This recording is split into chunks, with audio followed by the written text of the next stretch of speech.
শিক্ষাৰ্থীৰ ভৱিষ্যতক লৈ কিয় ইমান অসংবেদনশীল হিমন্ত বিশ্ব শৰ্মা এপিএছচি পৰীক্ষাৰ তাৰিখ সলনিৰ দাবীৰ পাছতো কেৰেপ নকৰে হিমন্ত বিশ্ব শৰ্মাই বানে ধোৱা অসমৰ লাখ লাখ শিক্ষাৰ্থীয়ে দিছে মূৰে কপালে হাত অসমত বৰ্তমান ভয়াবহ বানপানীৰ পৰিস্থিতিয়ে সমগ্ৰ ৰাজ্যক বিপৰ্যস্ত কৰি তুলিছে লখিমপুৰ ধেমাজি বৰাক উপত্যকাৰ লগতে গুৱাহাটী মহানগৰীতো বানপানীৰ প্ৰকোপে জনজীৱন অস্তব্যস্ত কৰি তুলিছে বহুলোকে নিজৰ ঘৰবাৰী সম্পত্তি হেৰুৱাৰ লগতে শিক্ষাৰ্থীসকলো যথেষ্ট সমস্যাৰ সন্মুখীন হৈছে কিন্তু এনে সংকটৰ মাজতো অসম লোকসেৱা আয়োগে ৮ জুনৰ পৰা অনুষ্ঠিত হ'বলগীয়া পৰীক্ষাৰ তাৰিখ নিৰ্ধাৰণ কৰিছে যাৰ তীব্ৰ বিৰোধ কৰিছে ফাইট এগেইনষ্ট ইনজাষ্টিস অফ এপিএছচিৰ আহ্বায়ক মানৱ প্ৰতিম বৰুৱাৰ লগতে ডিৱাইএফআই এনে পৰিস্থিতিত পৰীক্ষা অনুষ্ঠিত কৰি মুখ্যমন্ত্ৰীয়ে কেৱল পৰীক্ষাৰ পৰিসংখ্যা আৰু নিযুক্তিৰ তথ্যৰ প্ৰতিহে অধিক আগ্ৰহী বুলি উল্লেখ কৰিছে মানৱ প্ৰতিম বৰুৱাই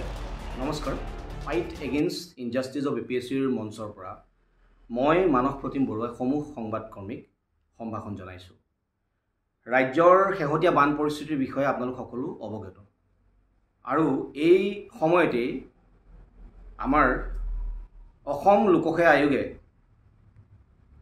৮ জুনৰ পৰা অসম লোকসেৱা আয়োগৰ প্ৰাৰম্ভিক পৰীক্ষাবিলাক বিভিন্ন জিলাত অনুষ্ঠিত কৰিব গৈ আছে এতিয়া এই প্ৰসংগত যোৱাকালি মুখ্যমন্ত্ৰী ডাঙৰীয়া সংবাদ মাধ্যমে এটা প্ৰশ্ন কৰিছিলে তেতিয়া মুখ্যমন্ত্ৰী ডাঙৰীয়া কৈছে যে এতিয়া বানপানী কিছু কমিছে গতিকে এই বিষয়ে বৰ্তমান বিবেচনা কৰা নহয় যদি পানী বাঢ়ে তেতিয়া দেখা যাব আৰু লগতে তেখেতে কৈছে যে পৰীক্ষা পিছুৱাই থাকিলে এপইণ্টমেণ্টবিলাক পিছুৱাই যায় আৰু দ্বিতীয়তে নেক্সট ইয়াৰৰ পৰীক্ষাবিলাকো পিছুৱাই গৈ থাকে মুখ্যমন্ত্ৰী ডাঙৰীয়াৰ মন্তব্য সাধাৰণভাৱে চাবলৈ গ'লে এটা বৰ সাধাৰণ মন্তব্য বুলি লাগে যদিও যেহেতু আমি এই গোটেই বিষয়সমূহ বৰ ভিতৰলৈকে চাই থাকোঁ আমি ভাবোঁ যে মুখ্যমন্ত্ৰী ডাঙৰীয়াৰ এই যি মন্তব্য আছে এই মন্তব্য যথেষ্ট অসংবেদনশীল মন্তব্য আমি কিয় এই কথাটো কৈছোঁ কাৰণ আপুনি চাওক যোৱা ৩০ আৰু ৩১ মে'ত আনকি মহানগৰীৰ অৱস্থা কেনেকুৱা ৰাইজৰ অৱস্থা কেনেকুৱা কাৰোবাৰ ঘৰত হয়তো বানপানী নহ'ব পাৰে কিন্তু তেওঁ গৃহবন্দী হৈ আছে জলবন্দী হৈ আছে তেওঁ বাহিৰলৈ ওলাই যাব পৰা নাই বিভিন্ন সেৱাসমূহ বন্ধ সেই একে অৱস্থা ৰাজ্যৰ আজি বিভিন্ন জিলাত লখিমপুৰ ধেমাজি হওক যোৱাকালিৰ পৰা বৰাক উপত্যকাৰ অৱস্থাও যথেষ্ট শোচনীয় গতিকে এনে পৰিস্থিতিত য'ত 4 দিন আগত স্বয়ং গুৱাহাটীৰ মুখ্যমন্ত্ৰীয়ে নিজে বানপানীৰ কবলত পৰিছিলে মুখ্যমন্ত্ৰীজনে কিদৰে ক'ব পাৰিছে যে পৰীক্ষা পতাত আমাৰ কোনো ধৰণৰ বাধা নাথাকে আৰু বাঢ়িব লাগিব আৰু কেতিয়া বাঢ়িব লাগিব মানুহ ঢুকালে তেওঁ এই ব্যৱস্থা ল'ব নেকি কথাটো হৈছে যে মুখ্যমন্ত্ৰীৰ বক্তব্য আমি অসংবেদনশীল বুলি কিয় কৈছোঁ কাৰণ পূৰ্বতেও মুখ্যমন্ত্ৰী ডাঙৰীয়াই এনে তেখেতৰ যি আচৰণ তেখেতে প্ৰকট কৰিছে 2020 চনৰ এটা পৰীক্ষা হৈছিল অসামৰিক পৰীক্ষা তেখেতে মুখ্যমন্ত্ৰী হোৱাৰ পিছতে সেই বছৰ কি হৈছিলে ইউপিএছচিৰ ইণ্ডিয়ান ফৰেষ্ট ছাৰ্ভিচৰ মূল পৰীক্ষাৰ লগত অসম লোকসেৱা আয়োগৰ পৰীক্ষাৰ ডেটটো ক্লাছ কৰিছিলে যাৰ বাবে আমি সকলোৱে তেখেতক ইমান নিবেদন কৰিছিলোঁ যে অসমৰ পৰীক্ষাৰ্থীসকলৰ প্ৰাৰম্ভিক পৰীক্ষাত উত্তীৰ্ণ হোৱাটো ইমান কঠিন তেওঁলোকৰ ভৱিষ্যতলৈ চাই অন্ততঃ অসম লোকসেৱা আয়োগৰ পৰীক্ষাসমূহ পিছুৱাওক তেওঁ নিপিছুৱালে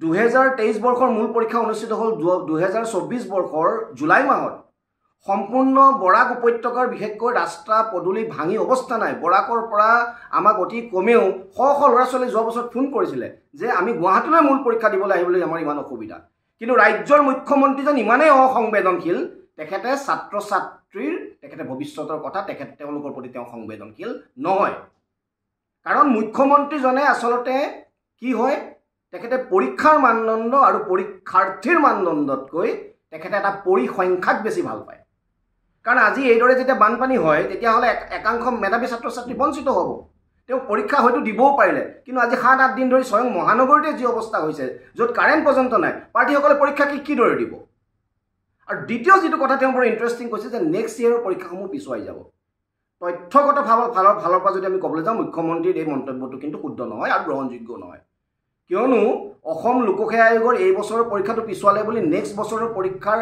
বিজ্ঞাপন দিয়া বা পৰীক্ষা অনুষ্ঠিত কৰাত তেনেকুৱা কোনো বাধা নাথাকে আনকি 2018 চনৰ তেওঁলোকৰ যি পৰীক্ষা আছিলে বিভিন্ন আইনী কাৰণত গোচৰৰ কাৰণে তেওঁলোকৰ পৰীক্ষাৰ ৰিজাল্টবিলাক দিওঁতে 2020 চনৰ 24 ডিচেম্বৰ হৈ গৈছিলগৈ কিন্তু 2020 চনৰ তেওঁলোকে যিটো মানে বিজ্ঞাপন অসামৰিক পৰীক্ষাৰ বিজ্ঞাপনটো তেওঁলোকে ছেপ্টেম্বৰ মাহতে দি দিলে অৰ্থাৎ কোনো বাধা নাই আৰু এই 2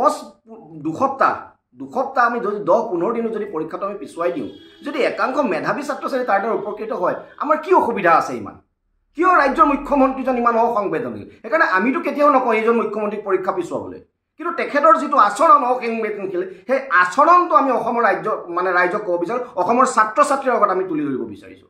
আৰু ৰাজ্যৰ চৰকাৰখনৰ যি ধৰণে মানসিকতা, আজি APSCৰ যিসকল বিষয়ববীয়া তেওঁলোকৰ মানসিকতাটোৱে একেই।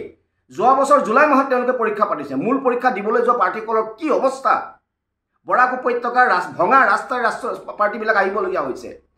আৰু তেনে পৰিস্থিতিত তেওঁলোকে মূল পৰীক্ষা পাতিছে। আৰু প্ৰত্যেক বছৰে তেওঁলোকে এনে সময়ত কিয় প্ৰাৰম্ভিক বা মূল পৰীক্ষাবিলাক পাতে?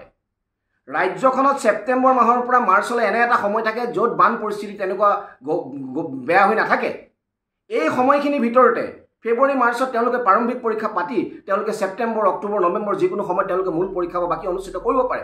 এই সাধাৰণ জ্ঞানকণ, যিটো কমন চেন্স বুলি কোৱা হয়, এই সাধাৰণ জ্ঞানকণ অসম লোকসেৱা আয়োগৰ বিষয়ববীয়া কেতিয়া আহিব? নে তেওঁলোকে এটা চেডিষ্টিক প্লিজাৰ পায়?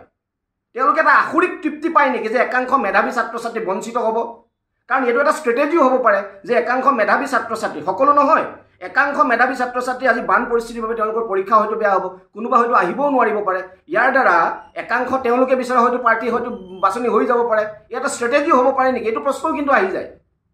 গতিকে এই কথাখিনি আচলতে আমি সকলোৰে আগত পুনৰ দাঙি ধৰিব বিচাৰিছোঁ। আৰু আকৌ কৈছোঁ, মুখ্যমন্ত্ৰী ডাঙৰীয়া সংবেদনশীল হওক। আমি পৰীক্ষা পিছুৱাবলৈ আমি কেতিয়াও নকওঁ, সেই ধৰণৰ নীতিত আমি বিশ্বাসী নহয়। কিন্তু এই যিটো পৰিস্থিতি আহিছে, এই পৰিস্থিতিৰ অন্ততঃ দুসপ্তাহলৈ পৰীক্ষাখিনি পিছুৱাই দিলে ছাত্ৰ ছাত্ৰীখিনিৰ, মেধাৱী ছাত্ৰ ছাত্ৰীখিনিৰ কাৰণে উপকৃত হ'ব। ধন্যবাদ। আনফালে DYFIৰ ৰাজ্যিক যুটীয়া সম্পাদক নিৰংকুশ নাথে চৰকাৰৰ এনে সিদ্ধান্ত প্ৰতিগৰাকী শিক্ষাৰ্থীৰ প্ৰতি অন্যায় বুলি উল্লেখ কৰিছে। মুখ্যমন্ত্ৰী ইমান অসংবেদনশীল, আমি আচৰিত হৈছোঁ যে APSCৰ কেণ্ডিডেটসকলে বাৰম্বাৰ তেওঁলোকে এই আবেদন কৰি আছে যে 8 জুনৰ যি পৰীক্ষা, প্ৰিলিমছ পৰীক্ষা, সেয়া পিছুৱাব লাগে।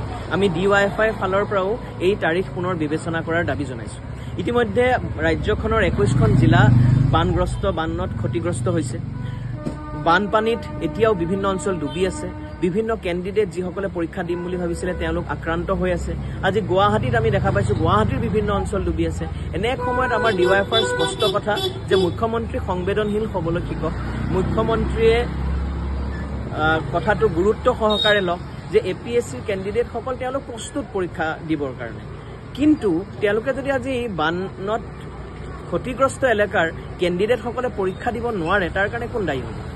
সেইকাৰণে মুখ্যমন্ত্ৰীয়ে এই তাৰিখ পিছুৱাব লাগে। আমি DYFIৰ ফালৰ পৰা সেই দাবী উত্থাপন কৰিছোঁ।